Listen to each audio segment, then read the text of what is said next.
नमस्कार दोस्तों, मैं सोनू जोरी समिति में आपका स्वागत करता हूँ। आज एमपीपीएससी के बाहर जो अभ्यर्थी इंटरव्यू देने के लिए हैं, हम उनसे जानते हैं इंटरव्यू का माहौल क्या था रहा। सर आपका नाम? सर मेरा नाम सुधीर कुमार कोटांगले है। सर आप कहाँ से हैं? मैं बालाघाट जिले से। किनके बोर्ड में पढ़ा था सर आपका? मेरा सर कोष्टे सर के बोर्ड में पढ़ा था। कोष्टे सर के बोर्ड जी। में। एवरेज कितने टाइम तक चला होगा आपका इंटरव्यू? सर मेरा एवरेज 16 से 17 मिनट चला। 16 से 17 मिनट। जी सर थोड़ा सा क्रमबद्ध तरीके से बताना चाहेंगे किस तरीके से क्वेश्चन आया आपसे? जी बिल्कुल। जैसे मैंने इंटर किया, बड़े अच्छे से उन्होंने बोले आइए, मैंने मेरा नाम लेकर उन्होंने बोला कि आइए, बैठिए बैठिए करके उनसे थैंक यू किया और उसके बाद में मैं बैठ गया। फिर उन्होंने मेरा डेप्थ देखे, डेप्थ के हिसाब से उन्होंने मुझसे क्वेश्चन किया। सबसे पहला क्वेश्चन तो वही था कि आप क्रिकेट खेलते हो? तो मैंने बोला हाँ सर। तो चलो बताइए गूगली के बारे में क्या जानते हो? तो मैंने उसके बारे में बोला कि एक बॉलर्स की ट्रेजेडी होती करके। फिर उसके बाद में बोला और क्रिकेट में फायर शब्द का क्या महत्व है, मतलब है FIRE, ऐसा भी उन्होंने बोला। तो सर मैंने जहाँ तक जानता हूँ फायर शब्द को मैंने अभी तक सुना नहीं है क्रिकेट में। तो मैंने कहा सर सॉरी, मैं अभी तक तो नहीं सुना, लेकिन इसके बारे में ज़रूर पता करूँगा। उसके बाद सर उन्होंने फिर मेरे डेप्थ से लेकर कुछ ज़्यादा विशेष क्वेश्चन नहीं किए। उन्होंने मुझसे और एक क्वेश्चन किया था, मैं जो कि सेंट्रल गवर्नमेंट की जॉब में हूँ, रेलवे में। तो उन्होंने कहा था कि रेल को जो है हिंदी में क्या कहा जाता है? तो मैंने उनसे कहा कि लोहपदगामिनी कहा जाता है करके। चलो अच्छा है, बोले ठीक। फिर उन्होंने पास कर दिया। दूसरे सर को बोले, फिर उन्होंने मुझे सब्जेक्ट से रिलेटेड सारे क्वेश्चन पूछे। जैसे केन्स महोदय का थ्योरी है, उनकी पुस्तक का नाम क्या है, उन्होंने एग्रीगेट डिमांड कैसे ड्रा करेंगे। फिर उसके बाद में उन्होंने माइक्रो इकोनॉमिक्स की ओर आए। फिर उन्होंने इंडिफरेंस का रो पूछा। फिर उन्होंने उपयोगिता का सिद्धांत पूछा, उपयोगिता को किस तरह से देखा जाता है।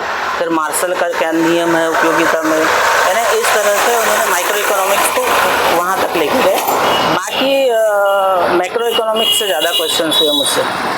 जैसे आप ये बताया था, मैंने केन्स से पूछा और उनसे भी रिलेटेड कोई क्वेश्चन आप पूछा? केन्स महोदय के अलावा फिर उन्होंने अर्थशास्त्र में ज़्यादा डीप में नहीं गए मुझसे।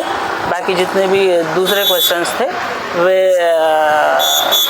केन्स महोदय के अलावा फिर उन्होंने मार्शल की थ्योरी पूछी थी। और उन्होंने ये मुझसे पूछा था कि केन्स को जो है आधुनिक अर्थशास्त्र का जनक क्यों कहा जाता है, उन्होंने ऐसा क्या किया था, तो वो बताया मैंने।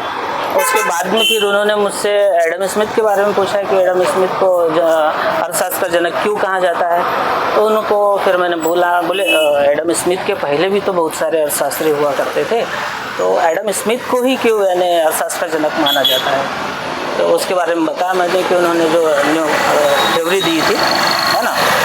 फिर से के बारे में पूछे उन्होंने, से का बाजार नियम क्या होता है, ये पूछा था। फिर दूसरे एक सर को उन्होंने पास कर दिए। फिर उन्होंने मुझसे इंग्लिश लैंग्वेज में क्वेश्चन पूछना चाहा। मैं इंग्लिश समझ तो जाता हूँ, बोल भी लेता हूँ, लेकिन वहाँ पर थोड़ा सा हड़बड़ा रहा था। तो इस वजह से फिर मैंने सबसे सॉरी बोला और सर ने बोला मैं क्या हिंदी में बात कर सकता हूँ? तो उन्होंने कहा बिल्कुल आप जवाब हिंदी में दीजिए, कोई प्रॉब्लम नहीं है। फिर मैंने उनके जवाब हिंदी में दिया। उन्होंने स्पष्ट लागतें क्या होती है, गिग वर्कर्स क्या होते हैं, इन सब के बारे में संक्षिप्त जानकारी लेना चाहूँगा। सर इंडियन थिंकर्स में कोई क्वेश्चन पूछा था इसलिए? इंडियन थिंकर्स के बारे में कोई क्वेश्चंस नहीं पूछे, ना कोई इकोनॉमिक्स की बुक्स के बारे में कोई क्वेश्चन पूछे, ना वर्तमान इकोनॉमी के बारे में कोई क्वेश्चन पूछे, ना देश में कोई क्राइसिस हो रहा है, इंटरनेशनल मार्केट किस तरह से धराशायी हो रहा है उसके बारे में कोई क्वेश्चन पूछे। उन्होंने सिर्फ हॉबी से 2-3 क्वेश्चन पूछे, मेरी जॉब से रिलेटेड एक क्वेश्चन पूछा, और उसके बाद में पूरा का पूरा फोकस उनका सब्जेक्ट पर। करंट से रिलेट किया था कोई क्वेश्चन? करंट से कोई रिलेटेड, एक तो गिग वर्कर्स था, तो गिग वर्कर्स के बारे में पूछा था। और हमारी इंडियन इकोनॉमी में थर्ड जेंडर का क्या रोल है, ये पूछा था। सर आपके गृह जिले से कोई क्वेश्चन बना था क्या? नहीं सर, गृह जिले से भी कोई क्वेश्चन नहीं, सिर्फ उन्होंने ही कहा मुझे आप बालाघाट से, तो हाँ सर मैं बालाघाट से हूँ। तो उन्होंने कहा कि ठीक है। कोई योजना परियोजना से संबंधित कोई? नहीं सर, नहीं सर, कोई योजना नहीं, कोई परियोजना नहीं, कोई करंट नहीं, कोई बुक्स नहीं, कुछ नहीं, सिर्फ इकोनॉमी। सर इकोनॉमी में जैसे बेसिक क्वेश्चन है, जैसे मौद्रिक नीति या राजकोषीय नीति या बजट घाटा वगैरह, ऐसा कोई क्वेश्चन बना था आपसे? बिल्कुल नहीं। सर और कोई कुछ क्वेश्चन नहीं। आपको याद आ रहा हो? बस सर मुझे जितना है ना पूछा मैंने आपको है। आपको पूरा बताया, ऐसा नहीं कि यहाँ से कोई क्वेश्चन छूट गया। मेरे से इतने ही क्वेश्चन किए और एक दो क्वेश्चन हो गए जो रियल ही मुझे याद नहीं आ रहे होंगे, लेकिन इतने ही क्वेश्चन थे और उसमें 16 से 17 मिनट का समय लग गया था मुझे बताने में, उनके पूछने में। फिर मैं एक दो क्वेश्चंस में स्किप भी किया था, सॉरी बोलकर। एग्रीगेट डिमांड का जो कर्व है मुझसे नहीं बन पा रहा था, तो मैंने बोला सर ये तो फिर इंडिफरेंस कर्व बनाओ ऐसा बोला उन्होंने, तो इंडिफरेंस कर्व बनाया इस तरह से। आने वाले अभ्यर्थी के लिए कुछ बताना चाहोगे सर?